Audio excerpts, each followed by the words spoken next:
ನಮಸ್ಕಾರ. ಇವತ್ತಿನ ಈ ವಿಶೇಷ ವಿಶ್ಲೇಷಣೆಗೆ ಸ್ವಾಗತ. ಇಂದು ನಾವು ಬೃಹತ್ ಪ್ರಮಾಣದ ಮತ್ತು ಅತ್ಯಂತ ಸಂಕೀರ್ಣವಾದ ಜಾಗತಿಕ ವಿಮಾನಯಾನ ಉದ್ಯಮದ ಒಳನೋಟಗಳನ್ನು ಅನ್ವೇಷಿಸಲಿದ್ದೇವೆ. ಪ್ರತಿದಿನ, ಪ್ರತಿ ಕ್ಷಣ ಸಾವಿರಾರು ವಿಮಾನಗಳು ಆಕಾಶದಲ್ಲಿ ಹಾರಾಡ್ತಾ ಇರ್ತವೆ ಅಲ್ವಾ? ಲಕ್ಷಾಂತರ ಜನರನ್ನು, ಟನ್ಗಟ್ಟಲೆ ಸರಕುಗಳನ್ನು ಒಂದು ಖಂಡದಿಂದ ಮತ್ತೊಂದು ಖಂಡಕ್ಕೆ ಸಾಗಿಸುತ್ತವೆ. ಅಂದಹಾಗೆ ಈ ಅದ್ಭುತವಾದ ಜಾಲ ಕೇವಲ ವಿಮಾನಗಳಿಗೆ ಮಾತ್ರ ಸೀಮಿತವಾಗಿಲ್ಲ.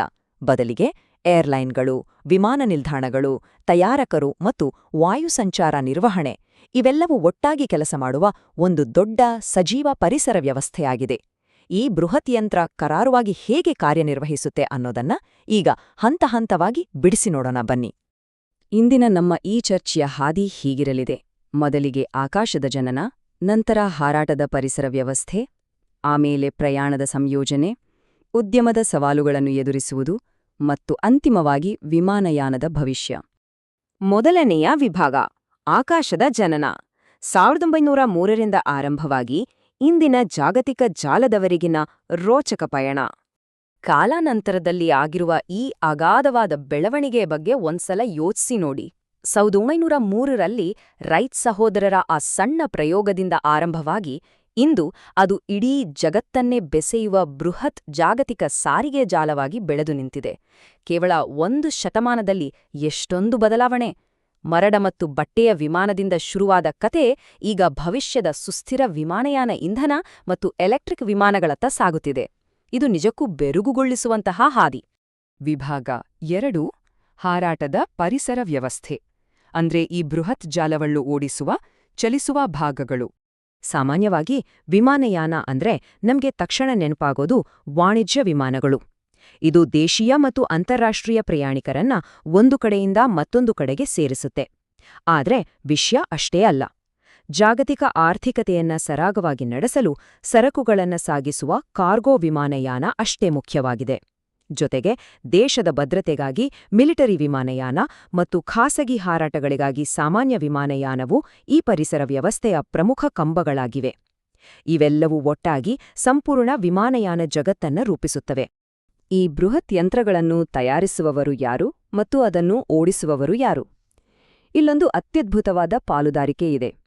ಒಂದೆಡೆ ಬೋಯಿಂಗ್, ಏರ್ಬಸ್, ಬೊಂಬಾರ್ಡಿಯರ್ ಮತ್ತು ಎಂಬ್ರೇರ್ನಂತಹ ದಿಗ್ಗಜ ಕಂಪನಿಗಳು ಅತ್ಯಾಧುನಿಕ ವಿಮಾನಗಳನ್ನು ನಿರ್ಮಿಸುತ್ತವೆ. ಇನ್ನೊಂದೆಡೆ Emirates, Qatar Airways, air India, IndiGo ಮತ್ತು ಲುಫ್ಥಾನ್ಸಾದಂತಹ ಪ್ರಮುಖ ಏರ್ಲೈನ್ ಕಂಪನಿಗಳು ಆ ವಿಮಾನಗಳನ್ನು ಖರೀದಿಸಿ ನಿರ್ವಹಿಸುತ್ತವೆ. ಇದು ತಯಾರಕರು ಮತ್ತು ನಿರ್ವಾಹಕರ ನಡುವಿನ ಪರಿಪೂರ್ಣ ಸಹಯೋಗವಾಗಿದೆ.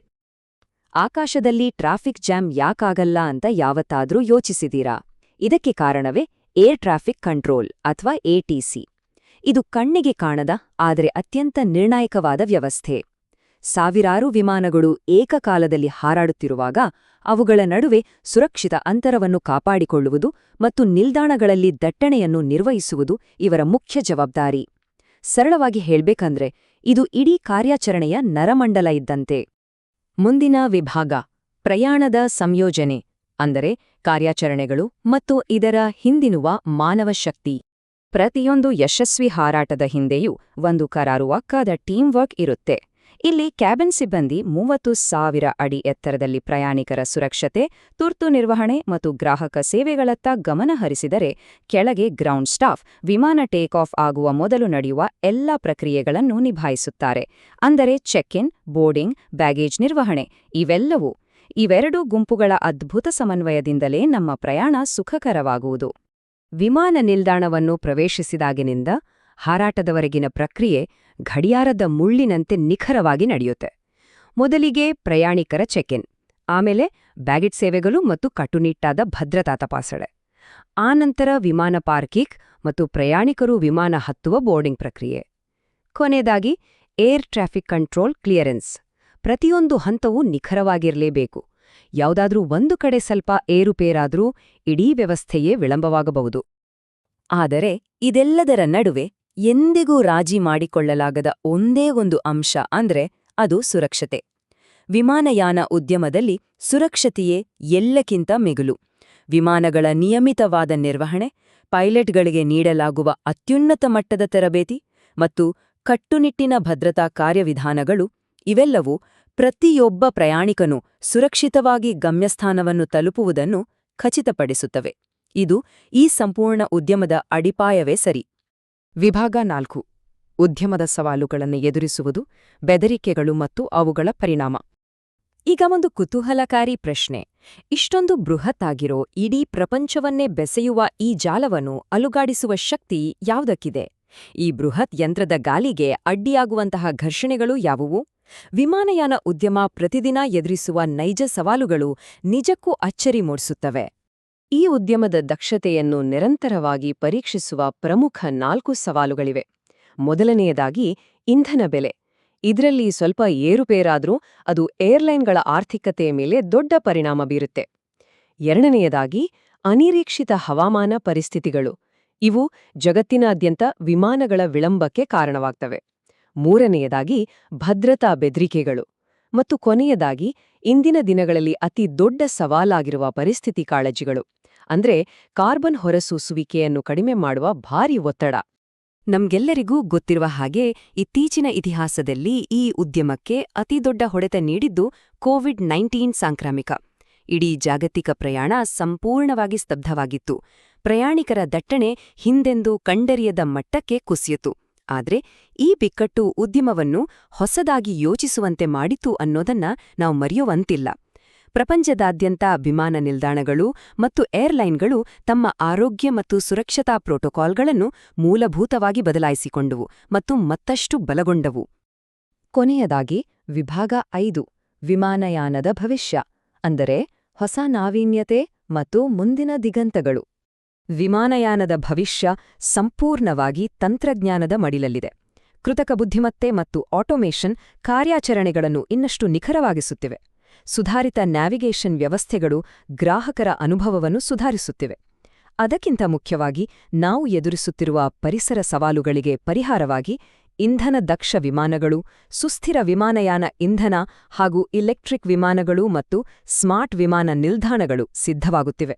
ಇವು ಭವಿಷ್ಯದ ಪರಿಸರ ಸ್ನೇಹಿ ವಿಮಾನಯಾನಕ್ಕೆ ಮುನ್ನುಡಿ ಬರೆಯಲಿವೆ ಎಂದರೆ ತಪ್ಪಾಗಲಾರದು. ಆದರೆ ತಂತ್ರಜ್ಞಾನ ಎಷ್ಟೇ ಮುಂದುವರೆದರೂ ಈ ಇಡೀ ಭವಿಷ್ಯದ ವ್ಯವಸ್ಥೆಯನ್ನ ಮುನ್ನಡೆಸಲು ನುರಿತ ಮಾನವ ಸಂಪನ್ಮೂಲ ಬೇಕೇ ಬೇಕಲ್ವಾ? ಪೈಲಟ್ಗಳು, ಕ್ಯಾಬಿನ್ ಸಿಬ್ಬಂದಿ, ವಿಮಾನವನ್ನು ಸುಸ್ಥಿತಿಯಲ್ಲಿಡುವ ಏರ್ಕ್ರಾಫ್ಟ್ ಇಂಜಿನಿಯರ್ಗಳು, ಆಕಾಶದ ಮಾರ್ಗದರ್ಶಕರಾದ ಏರ್ ಟ್ರಾಫಿಕ್ ಕಂಟ್ರೋಲರ್ಗಳು ಮತ್ತು ವಿಮಾನ ನಿಲ್ದಾಣ ವ್ಯವಸ್ಥಾಪಕರು. ಈ ವೈವಿಧ್ಯಮಯ ವೃತ್ತಿಪರರು ಈ ಬೃಹತ್ ಯಂತ್ರವನ್ನು ಸದಾ ಚಾಲನೆಯಲ್ಲಿಡುವ ನಿಜವಾದ ಹೀರೋಗಳು. ಹಾಗಾಗಿ ನಾವು ಅರ್ಥ ಮಾಡಿಕೊಳ್ಳಬೇಕಾದ ಪ್ರಮುಖ ಅಂಶವೆಂದರೆ, ವಿಮಾನಯಾನ ಉದ್ಯಮ ಕೇವಲ ಪ್ರಯಾಣಕ್ಕೆ ಸೀಮಿತವಾದದ್ದಲ್ಲ, ಇದು ಜಾಗತಿಕ ಆರ್ಥಿಕತೆಯ ಜೀವನಾಡಿ. ವಿವಿಧ ದೇಶಗಳ ನಡುವೆ ಸಂಪರ್ಕ ಕಲ್ಪಿಸುವ ಮೂಲಕ ಪ್ರವಾಸೋದ್ಯಮವನ್ನು ಪ್ರೋತ್ಸಾಹಿಸಿ ಅಂತಾರಾಷ್ಟ್ರೀಯ ವ್ಯಾಪಾರವನ್ನು ಸುಗಮಗೊಳಿಸಿ ಒಟ್ಟಾರೆಯಾಗಿ ಜಾಗತಿಕ ಆರ್ಥಿಕ ಬೆಳವಣಿಗೆಗೆ ಇದು ಅಪಾರ ಕೊಡುಗೆ ನೀಡುತ್ತದೆ. ಸಂಸ್ಕೃತಿಗಳನ್ನು ಬೆಸೆಯುವಲ್ಲಿ ಇದರ ಪಾತ್ರ ಅಸಾಧಾರಣವಾದದ್ದು. ಈ ರೋಚಕ ಅನ್ವೇಷಣೆಯ ಕೊನೆಯಲ್ಲಿ ನಾವೆಲ್ಲರೂ ಆಲೋಚಿಸಬೇಕಾದ ಒಂದು ಪ್ರಮುಖ ಪ್ರಶ್ನೆಯಿದೆ.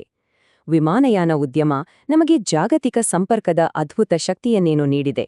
ಆದರೆ ಅದೇ ಸಮಯದಲ್ಲಿ ನಮ್ಮ ಭೂಮಿಯನ್ನು ರಕ್ಷಿಸುವ ಪರಿಸರ ಸುಸ್ಥಿರತೆಯ ತುರ್ತು ಅಗತ್ಯವೂ ನಮ್ಮ ಮುಂದಿದೆ. ಮುಂಬರುವ ವರ್ಷಗಳಲ್ಲಿ ಈ ಉದ್ಯಮ ಆರ್ಥಿಕತೆ ಮತ್ತು ಪರಿಸರದ ನಡುವೆ ಈ ಸೂಕ್ಷ್ಮವಾದ ಸಮತೋಲನವನ್ನು ಹೇಗೆ ಕಂಡುಕೊಳ್ಳಲಿದೆ?